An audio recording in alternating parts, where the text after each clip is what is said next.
ألف لام ميم را.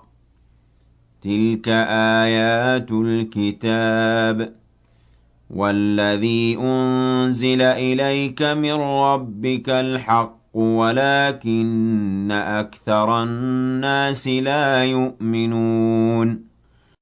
الله الذي رفع السماوات بغير عمد ترونها ثم استوى على العرش وسخر الشمس والقمر كل يجري لأجل مسمى يدبر الأمر يفصل الآيات لعلكم بلقاء ربكم توقنون.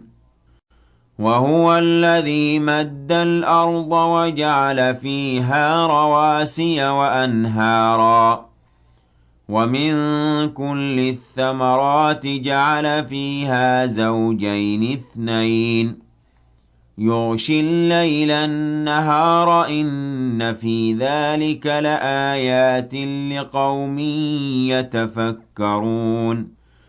وفي الأرض قطع متجاورات وجنات من أعناب وزرع ونخيل صنوان وغير صنوان يسقى بماء واحد ونفضل بعضها على بعض في الأكل إن في ذلك لآيات لقوم يعقلون. وإن تعجب فعجب قولهم أإذا كنا ترابا أإنا لفي خلق جديد أولئك الذين كفروا بربهم وأولئك الأغلال في أعناقهم وأولئك أصحاب النار هم فيها خالدون.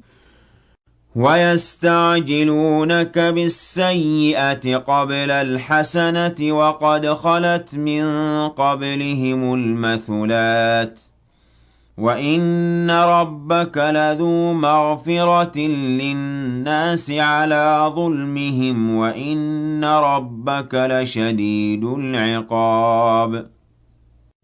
ويقول الذين كفروا لولا أنزل عليه آية من ربه إنما أنت منذر ولكل قوم هاد